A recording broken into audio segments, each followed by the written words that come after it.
And happy Lord's Day po muli sa bawat sa atin. Happy Lord's Day. Yan. No?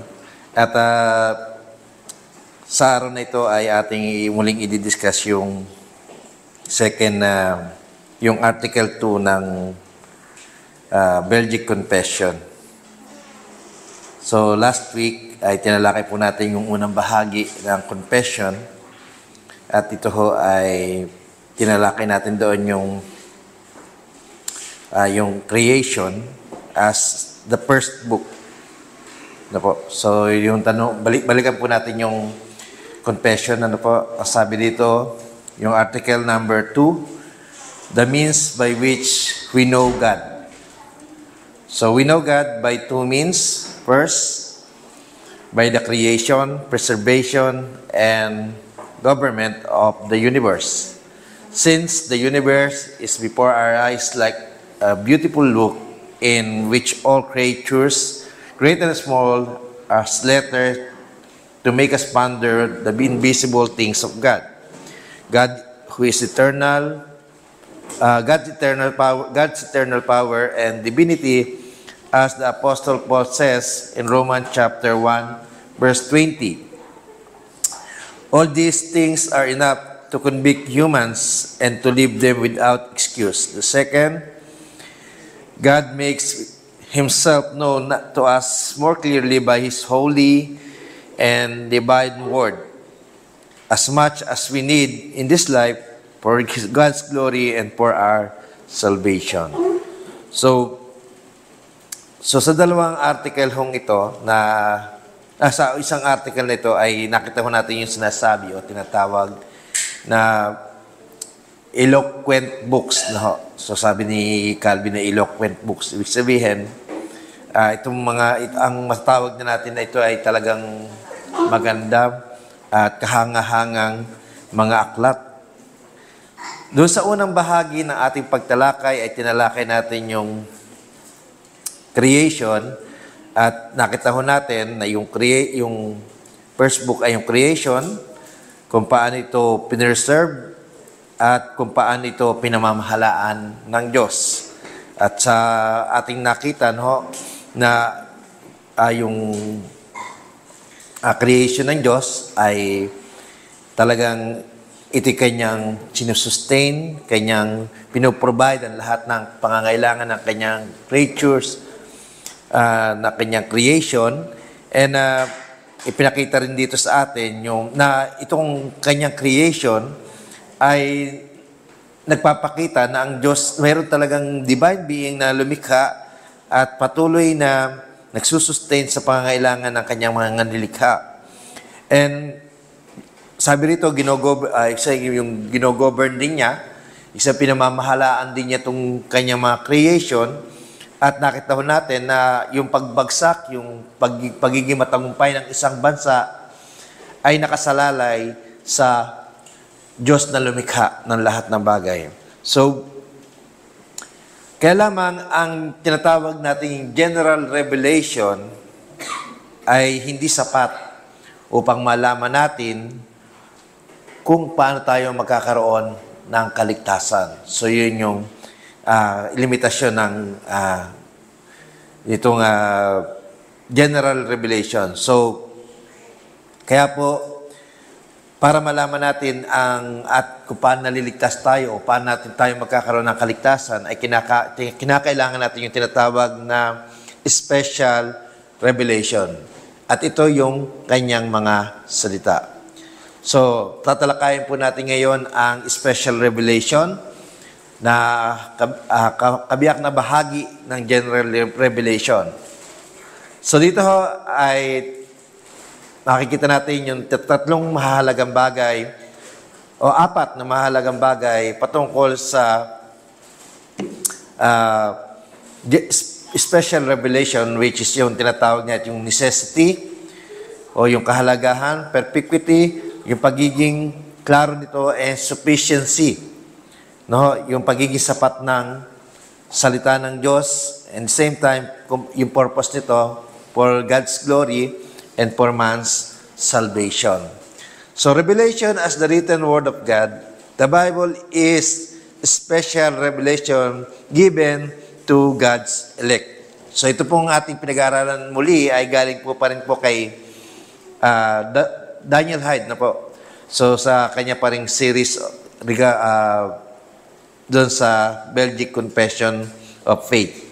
So, creation declares God's glory but is insufficient for salvation. Scripture reveals God as Redeemer in Christ. As Calvin's analogy, Scripture as glasses to help us see God rightly. So, sinasabi ho rito sa atin na yung salita ng Diyos ay, sabi nga, ang salita ng Diyos ay ibinigay lamang sa mga, kung ito ay special revelation, ito rin ay para sa mga special individuals. Yun ho yung ano dyan. So, pag sinabi natin special individuals, hindi lahat kasi ay nakatatanggap ng kaliwanagan tungkol sa banal na kasulatan. Maaaring yung sinasabi natin. Kung sa general revelation, lahat ng tao nakikita nila na mayroong langit, na mayroong lupa, na mayroong kalawakan, bundok, mga bituin, nakikita nila lahat yan. And it revealed, nakikita ng lahat ng tao yan, nakikita nila na mayroong talagang creator sa mundong ito at kailangan nilang malaman kung sinong ang creator na ito. Pero sa special revelation, ito yung talagang binigyan ng linaw kung sino yung creator. Pinakilala ng special revelation kung sino yung lumikha at manlilikha nating lahat at ng lahat ng nilalang sa mundo. So, sabi nga rito, dito natin makikita ang kaliwanagan tungkol sa kaligtasan, kaliwanagan tungkol sa biyaya o sa kagandahang loob ng Diyos, at sinasabi rin ni Calvin nga, Scripture as glasses that help us to see rightly. So, sabi rito ni Calvin, yun daw, mga tao, itong Scripture ay para daw yung salamin sa mata. So, bakit salamin sa mata? Kasi, as sinasabi ni Calvin, yun daw mata, pag malabo na, hindi na niya maaninag ang maraming bagay. At ang sinasabi niya, ang analogy nito, yung kasalanan, pinalabo niya yung pagtingin natin sa Diyos. Kaya nga sabi na, no one seek God, di ba? Walang mahanap sa Diyos. So, dahil nga sa kasalanan, parang walang humanap. At dahil hindi nila makita ang Diyos. No? Kaya, yung trabaho ng Scripture ay para sa aming glasses kasi once na nagsuot ka ng salamin, napapansin mo yung lahat. Nakikita mo yung lahat. Yun yung sinasabi naman kaya ginamit niyang analogy yung salamin. Na dahil sa banal na kasulatan, dahil sa salita ng Diyos, mas nakikita natin ng mga elect, nakikita nila yung kagandahan, yung dulot na kaligayahan ng salita ng Diyos. So, kaya nakikita na ho natin ngayon, yung mga tao, kahit na andyan yung salita ng Diyos, na andyan yung general revelation, specific revelation, ay hindi pa rin nila sinasamba o hindi pa rin nila kinikilala ang Diyos bilang kanilang Panginoon. Kasi nga, hindi naman lahat ay nakikita ang katotohanan at hindi lahat ay binigyan ng kaliwanagan. So, punta po tayo sa unang bahagi, which is the necessity of the Word.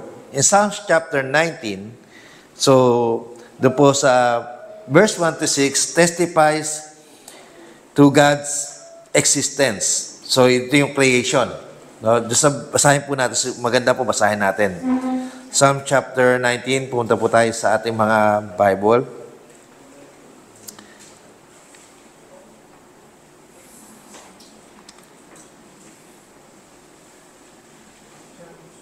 Psalm chapter 19. So yung 1 to 6 po, sabi yun, the heavens declare the glory of God, and the sky above proclaims His handiwork. Day to day pours out speech. The night to night reveals knowledge. There is no speech, nor are these words, whose voice is not heard. Their voice goes out through all the earth, and their word to the end of the world. In them he has set a tent for the sun, which come out like a bridegroom leaving his chamber, and like a strong man runs its course with joy.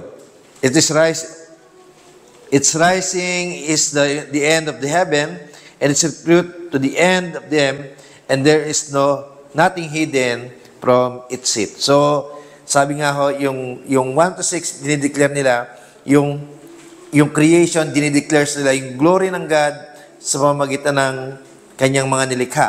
Ano po? Nakikita natin dito yung kanyang na talagang siya ay napakamakapangyarihan at siya ay talagang kahanga-hanga. And then, yung verse 7 to 11, sabi naman ho dito, so ito naman yung nagtitestifies about the special revelation. Sabi niya, the law of the Lord is perfect, reviving the soul. The testimony of the Lord is sure, making wise the simple. The precepts of the Lord are right, rejoicing the heart. The commandment of the Lord is pure, enlightening the eyes. The fear of the Lord is clean, enduring forever. The rules of the Lord are true and righteous altogether. More to be desired, they are than gold, even much fine gold, sweeter than honey, and drippings of the honeycombs. Moreover, by them is your servant warned. In keeping them, there is a great reward. So, kung nakita po natin, sinasabi rito ng psalmist or ng sumulat, ay yun daw, salita ng Diyos ay tunay na kahanga-hanga. Ito ay talagang magbibigay sa atin ng karunungan, ng kagalakan, ng kaliwanagan, at ito ay nananatili magpakailanman. So, sinasabi niya na ito raw ay mas magandang hanapin kaysa sa mga bagay na mahalaga sa mundong ito, katulad ng ginto. So, yun yung dalawang sinasabi ng psalmist na napakahalaga nating pagtuunan ng pansin bilang mga nilalang. Jesus affirms that Scripture bear witness to Him. So yung salita ng Diyos nagbibigay, ang kahalagahan isa nito, ipinopokus ng Word of God o ng salita ng Diyos ang kaligtasan sa ating Panginoong Hesukristo. No? Ang focus ng kaligtasan, itinuturo ng kaligtasan kung paano tayo makakaranas ng tunay na kaligtasan, at yun ay sa pamamagitan ng ating Panginoong Hesukristo. So, sin effects on spiritual perception. Calvin's analogy of 3D glasses, without the word perception is blurred. The canon of Dort, heads 3 to 4, article 1, ito po yung sinasabi, sin blinds the mind and corrupt judgment. God provide a clear revelation through His divine word. So yung 3D glasses, sino po rin nakapagsuot ng 3D glasses, so, pag nagsuot kayo ng 3D, so yung mga nanonood ng sine, and even naglalaro sa mga tag ito. Yes, sa Tagaytay, meron niya yung naglaro yung mag-iina, sigaw na sigaw. Doon sa kanila nakikita doon sa 3D glasses. At dahil nga napakalinaw, parang buhay na buhay yung nakikita nila doon sa loob ng 3D. Parang nagano sa utak mo na napakalinaw na, very detailed. Yun yung makikita. Pag nagdusod ka kasi ng 3D glasses, very detailed yung makikita mo sa loob. Kahit hindi naman talaga nahuhulog, pakiramdam mo nahuhulog ka. No, yun yung pakiramdam doon sa 3D glasses. No? So, yun yung sinasabi rito kapag wala yung salita ng Diyos, para bang malabo ang lahat. Bagamat alam mong parang pagaya ng mga pagan country, alam nilang mayroong Diyos. Alam nilang mayroong lumikha. Pero ang tanong, sino itong Diyos na ito? Yan lagi ang magiging pinakatanong ng mga, paano nangyari ito? Paano, ano bang klaseng Diyos yung ating, paano? So, without the general revelation, hindi nila talaga makikilala itong Diyos na ating sinasamba. So, yun yung magiging problema. So, kaya napakahalaga ng salita ng Diyos.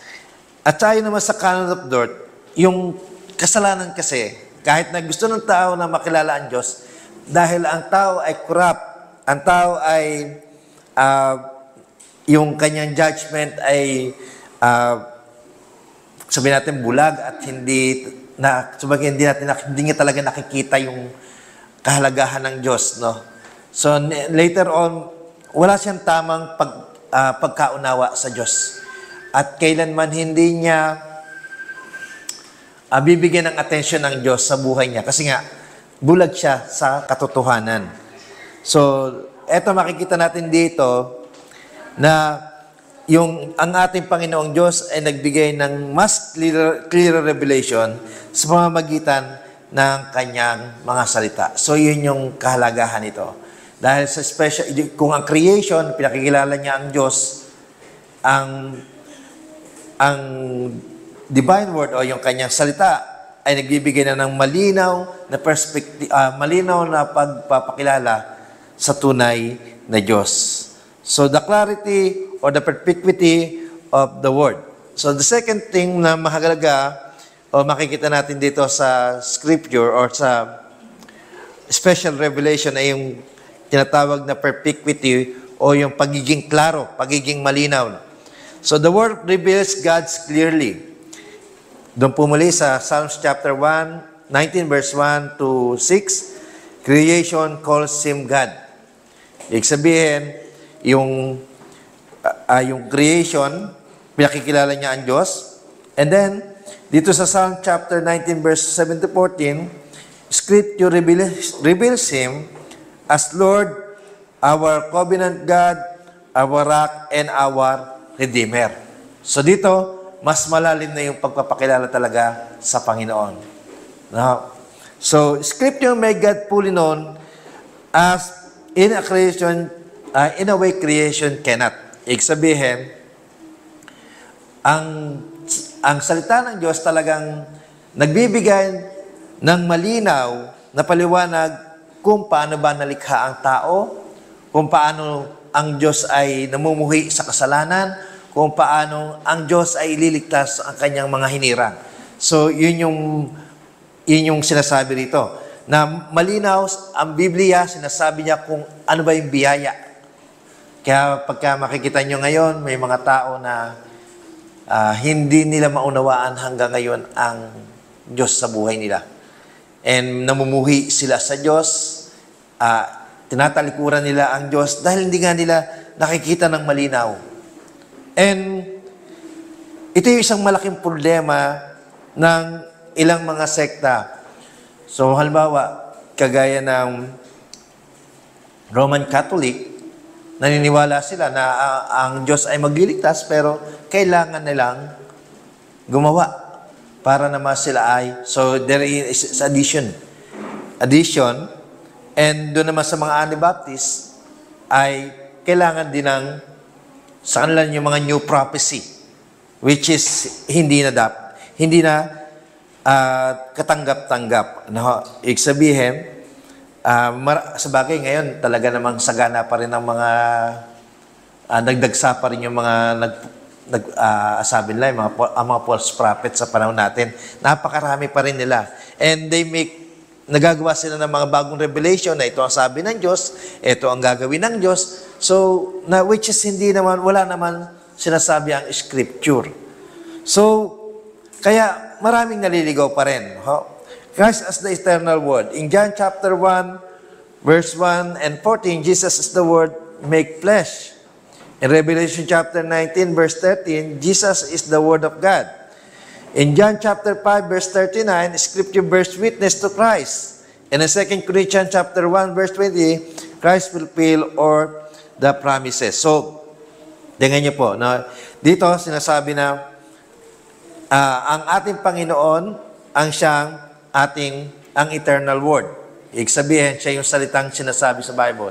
And when it comes to this doctrine, marami talagang mga sekta pa rin ang talagang nag-a-against tungkol kay Jesus Christ as the word of God. So, and ito yung isa sa pinakamahalaga nating matutunan at maintindihan. Kaya kung halimbawa, doon pa rin tayo sa punto na magsisigawan lang tayo, doon pa rin tayo sa punto na hindi natin saseryosohin ang pag-aaral ng Word of God, magiging bulag pa rin tayo. Ibig sabihin, mananatili tayo doon sa hindi talaga natin naiintindihan kung bakit ba talaga ang Panginoong Hesukristo ay kailangan pang pumarito at magbubo ng kanyang dugo para sa atin. May mga tao ako minsan nakakausap and pag tinatanong mo sila, ano ba ang pagkakaintindi mo tungkol sa bagay na ito? Minsan po may ganyan, mga Christian sila sa ibang sekta. Minsan nagkakaumpuk-umpukan kami at nagkukwentuhan, habang nagkukwentuhan, nasasagi sa amin yung mga gantong usapin. Sabi, basta ang lagi nila sasagot sa akin ay, basta ang mahalaga ay isa tayo kay Kristo. Sabi ko, pero dapat mahalaga din na naipapaliwanag mo yan. Kasi kung hindi mo naipapaliwanag yan, paano mo masasabi na, paano mo talaga panghahawakan ng bagay na yan? So, because the Bible is very clear kung sino talaga si Jesus Christ. Pero marami pa rin hanggang ngayon, hindi nila tinatanggap ang bagay na yan. The word's role in spiritual life. So the word's role, sabi ng Psalm 119 verse 18, open my eyes that I may behold wondrous things out of your law. In Psalm chapter 119 verse 25, my soul clings to the dust, give me life according to your word. So dito sinasabi, ito yung role ng salita ng Diyos sa buhay ng mga manampalataya. It opens our eyes and it gives life. Ibig sabihin, nagbibigay buhay sa atin ang salita ng Diyos. So, ang salita ng Diyos, ito yung talagang nagbubukas sa atin sa tunay na paglago ng ating sa ating buhay pananampalataya. At the same time, yung ating relasyon sa Diyos, ito yung talagang nagbibigay sa atin ng kasiglahan sa pagsunod sa Kanya. Without it, tingin ko hindi talaga tayo lalago. Maaaring na i-enjoy lang tayo siguro sa pagpupunta sa simbahan, na-enjoy lang natin yung fellowship ng isa't isa, pero after that, hindi talaga natin siya na-enjoy because hindi naman totoo talaga yung ating pakikipagniig sa Diyos. And ito yung kaibahan ng talagang bukas yung ating mata sa Panginoon. Bukas yung ating tainga, bukas yung ating buhay sa Kanya. Kasi kung ganito po yung nangyayari sa atin, then kung klaro sa atin, ibig sabihin malinaw talaga sa atin kung paano ba nangyayari yung Kanyang pagliligtas, kung paano tayo nakararanas ng kaligtasan, then hindi talaga mananatili tayo sa Kanya talaga. Dahil ang napapapanatili sa atin sa Kanya ay hindi yung isa't isa sa atin, kundi siya mismo at ang Kanyang salita. Yun ang dahilan kung bakit tayo nananatili sa Kanya. So, another is yung sufficiency. So, nadaanan natin yung una, tinilakay natin yung necessity, yung clarity, and sufficiency. So, yung sufficiency naman in 2 Timothy chapter 3 verse 14 to 17, siguro bigyan daan din po natin basahin ito. 2 Timothy chapter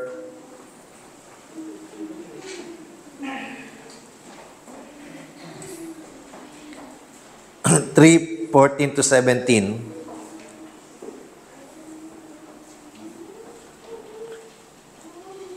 So sabi ho dito ay ganito, but as for you, continue in what you have learned and have firmly believed, knowing from whom you learned it and how from childhood you have been acquainted with the sacred things, which are able to make you wise for salvation through faith in Christ Jesus. All Scripture is written out by the God and profitable for teaching, for reproof, for correction, and for training in righteousness, that the man of God may be complete, equipped for every good work. So ito yung sinasabi ng ng 2 Timothy chapter 3 verse 14 to 17. If Scripture makes us wise for salvation, the Word alone is sufficient for salvation and instruction. So, naniniwala tayo na yung salita ng Diyos ay sapat para magbigay sa atin ng kaligtasan at ganoon din naman ay ng mga instructions sa ating buhay. Ibig sabihin, kung paano tayo kikilos bilang Kristiyano, na andyan na yan. Sinasabi na sa atin, every week, nakakarinig tayo ng mga sermon, paano ba tayo dapat mabuhay bilang mga Kristiyano, at hindi tayo umaasa sa gawa natin. So sabi rito, yung kanina pa sinasabi ko, Roman Catholic tradition is Scripture plus tradition. Sa mga Anabaptist naman, claims for a new revelation, Scripture plus prophecy. So ito yung mga Anabaptist. So ang Roman Catholic, naniniwala sila na maliligtas ka sa pamamagitan ng mga gawa. And mga Anabaptist naman sa mga new prophecy. So ibig sabihin, itong dalawang ito, yung isa, pareho nagdagdag sila. No? Pareho nagdagdag. Itong mga Catholic, nagdagdag silang tradition. Itong mga Anabaptist ay nagdagdag naman ng mga prophecy, which is wala na sa panahong ito. No? So, ang sabi ni Calvin, ni Daniel Hyde, kung ang prophecy, kung tatanggapin natin yung mga prophecy sa panahong ito, dapat silang i-canonize. Yun ang sabi ni Daniel Hyde. Ibig sabihin, kung isasama natin yung mga prophecy ninyo, isama natin sa canon and ilagay natin sa Bible. So, which is impossible nang mangyari. Dahil nga yung Scripture is sufficient for our salvation. Ibig sabihin, ito ay sapat na para malaman natin ang katotohanan patungkol sa ating kaligtasan at sa ating tagapagligtas. So ito ho yung Scripture. The modern prophecy and the canon of the Scripture. If modern revelation contains error, they are not God's Word. If they were truly inspired, they would belong in the Bible, which is closed. So yun yung sinabi ko kanina, na yung mga modern revelation, marami silang error. Maraming silang naalala ko kasi maraming nung mga time na nandun ako nandun pa tayo sa kabila. No? May mga time doon na nung estudyante pa ako, maraming conference na nangyayari kasi at nai-witness namin na doon sa temple. Kasi nandun ako during that time, nandun kami nagtutulog. Kaya pag may mga conference, may mga nangyayari doon na minsan nag-prophecy and pinakikilala nila ang mga tao as prophet. This is the new prophet from gantong bansa. At natutuwa sila pag at marami silang sinasabi. Siguro, that time, masasabi ko na nadadala pa rin ako kasi nga, bago lang sa akin yung mga ganon. No? Pero, hanggang sa nalilinawan natin na ang Biblia ay sapat na. No? Ibig sabihin, ito ay tapos na. Ito ay sapat na para magpaliwanag sa atin. Sa Diyos na siyang nagbibigay sa atin ng biyaya. Sa Diyos na siyang nagliligtas sa atin. Sa Diyos na nagpapaliwanag kung paano ba natin matatanggap ang kanyang kaligtasan. Sapat na yon. Hindi na kailangan dagdagan at bawasan. And ang Scripture mismo nagsasabi na huwag niyo itong dadagdagan ni babawasan man. No? Walang plus minus tayo sa Scripture. So hindi na tayo kailangan magdagdag. At ang sabi ni John sa kanyang sino magdagdag sa mga hula nito ay idadagdag din sa kanyang parusa. So, kaya hindi na tayo Dapat magdagdag. And even Paul, ang sabi niya, even the angels, kung nagbibigay sa inyo ng mga bagong revelation, sumpain sila. So yun ang sinasabi ng Bibles. At sa ating warning din yon, na po, na hindi na tayo tatanggap ng anumang iyan papasok yung tinatawag na talagang sola scriptura. Kung ano lang ang sinasabi ng Biblia, yun lang ang malinaw na sinabi ng Diyos sa atin at dapat nating tanggapin. Preaching as God's chosen means of revelation. The Reformers emphasize the preached word. The Second Helvetic Confession says, when this word of God is now preached in the church, we believe that the very word of God is preached. So, we must be thankful.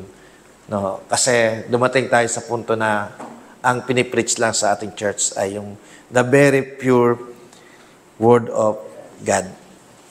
Hindi na tayo tumatalakay ng mga bagay na wala namang kinalaman talaga sa ating buhay spiritual. Hindi na tayo tumatalakay ng mga bagay na walang kinalaman sa ating Panginoong Jesucristo. The very pure word of God. No? Kaya nga, yun yung isa din sa requirement ng the marks of the true church. Administration of the pure preaching of the gospel. So ito yung isa sa pinakamahalaga na palatandaan ng isang totoong iglesia ng ating Panginoong Jesucristo. So, kaya nga mga kapatid, na hindi na tayo kailangan maghanap pa ng para ba lumago ang ating buhay spiritual. Ano bang kailangan ko pang gawin? The Word of God is sufficient. Ibig sabihin, sapat ito. Pakinggan natin, ipasapamuhay natin, at yun ay magbibigay sa atin ng paglagong spiritual.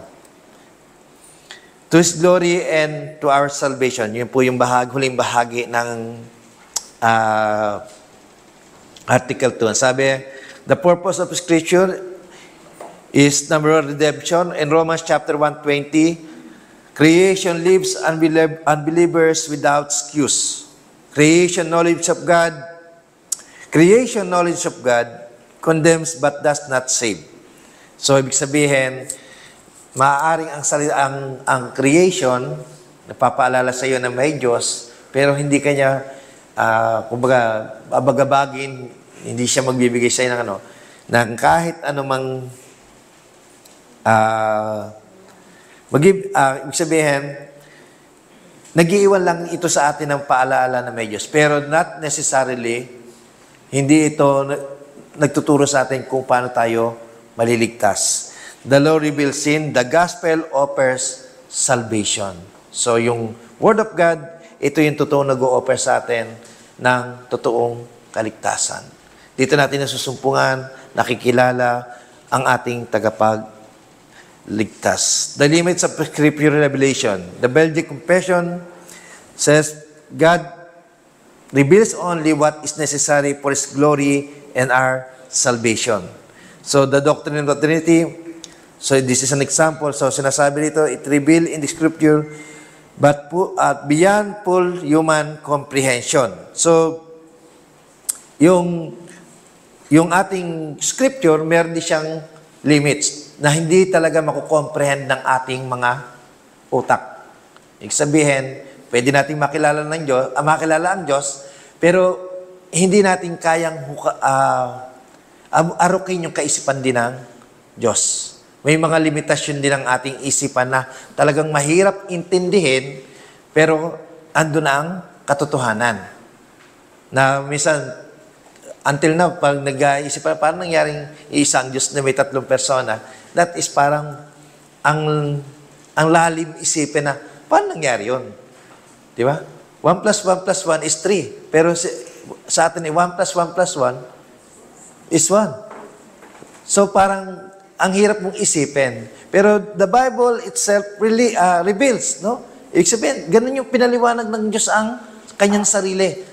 At wala tayong magagawa kundi tanggapin ang katotohanan ng yun. Pero bagamat ang isip natin ay nag-iisip, paano nangyari yun? No? Pero yun ang paraan na ang pinakilala na yun. God is 3 in person but 1 in essence. So like the sun brightness, no, but not fully grasped. So sinasabi ay, kumbaga, ang araw daw, para din daw yung araw, na kapag tinignan mo, pero hindi mo kayang tagalan yung pagtitigsa. Makikita mo lang siya, pero hindi mo kayang tagalan yung liwanag niya.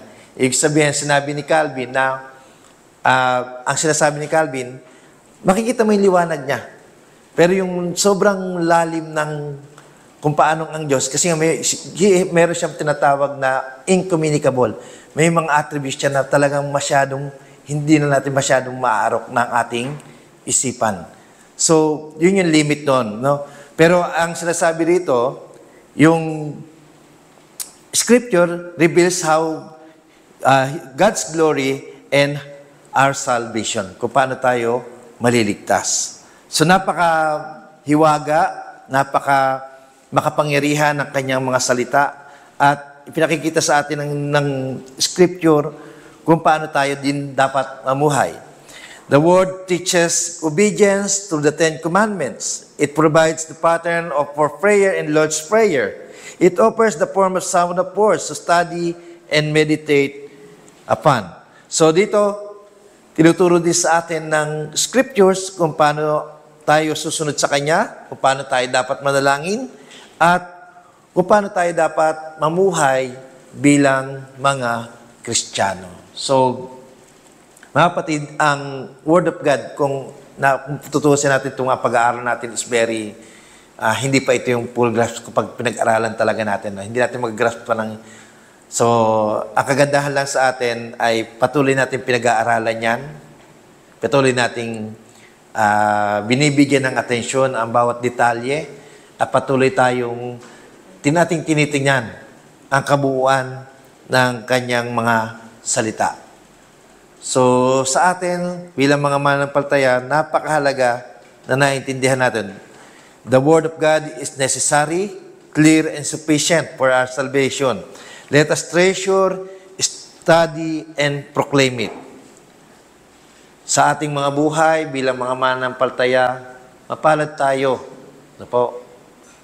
Dahil hindi lang natin nakilala ang Diyos, hindi lang natin siya naririnig, kundi tunay na nagbibigay sa atin ng buhay ang kanyang mga salita. Kaya mapalad tayo kung tayo yung mga tinatawag na elect. Okay. Sabi nga, special revelation for special individual.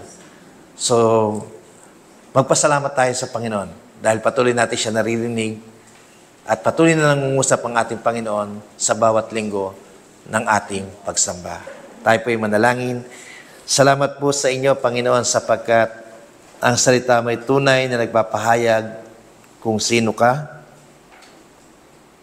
Ang iyong kaliwalhatian ay pinakikilala din ng sa iyong mga salita at ang kaligtasan ay aming nalalaman sa pamamagitan nito. Bigyan mo po kami, Panginoon, ng kakayanan ng malalim na pagnanasa na maunawaan ang iyong mga salita. Alisin mo po sa amin ang pagpapabaya, Panginoon. Alin mo sa amin yung katamaran, Panginoon. Naniniwala po kami na ang susi sa tunay na paglago, Panginoon, ay ang pagkilala sa inyo, Panginoon. At makikilala lang namin kayo, Panginoon, sa pamamagitan ng inyong mga salita at hindi sa pamamagitan ng aming mga gawa. Kaya po, bigyan niyo kami, Panginoon, ng kasipagan sa pag-aaral. Bigyan niyo kami ng karunungan. Bigyan niyo kami ng liwanag sa pamamagitan ng mga iyong salita. Bigyan niyo kami ng pagnanasa pa na unawain ang iyong salita. Turuan nawa kami ng iyong Santo Espiritu palagi, Panginoon, sa tuwing kami makikinig na ito. At lumalim pa kami sa aming pagkakakilala sa inyo. Maraming salamat po. Didalangin namin sa pangalan ni Jesus. Amen at amen. Happy Lord's Day po muli sa bawat isa.